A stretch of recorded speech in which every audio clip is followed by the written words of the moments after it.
হরে কৃষ্ণা হরি বল। Kolkata lake town মা মনসা মন্দিরের নিবেদন।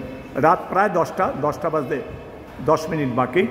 পদ্ম পুরাণ গ্রন্থ যে 1 মাস ব্যাপী বই পড়া হয়, সেই বই পড়া হলো, এখন বিশ্রাম। আবার এইভাবে ধারাবাহিকভাবে চলে। দেখুন এখানে বিজয়গুপ্ত রচিত পদ্মপুরাণ সিরিয়াল পরপর মা মনসার জন্ম থেকে 4 সদাগর কর্তৃক পুজো, তার বর্ণনা, তার যে গ্রন্থের লীলা রয়েছেন মায়ের, সেই ডিটেলস এই বই দেখে দেখে পড়তে হয়। এই 193-94 বছর পরম্পরা চলছে। আপনাদের আশীর্বাদ, ঈশ্বরের কৃপায়। কলকাতা লেকটাউন মা মনসা মন্দিরে নিবেদন। ভক্তের ভগবান, আমাদের মায়ের মন্দির থেকে আপনারা জানেন ভক্তের ভগবান, একমাত্র ভক্তিতেই ভগবান। আর অনাদির আদি গোবিন্দ, এখানে মাতা পদ্মাবতী বিশ্বহরী মা মনসা গোবিন্দজির আহ্লাদিনী শক্তি রূপে পূজিত।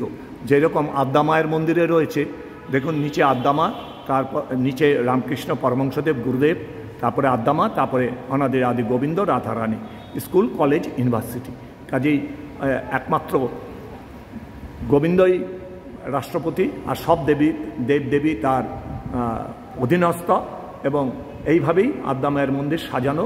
ঠাকুর রামকৃষ্ণ পরমহংসদেবের আদিষ্ট হয়ে, স্বপ্নাদিষ্ট হয়ে এইভাবেই মায়ের মন্দিরে তৈরি হয়েছে আদ্যা মায়ের মন্দির।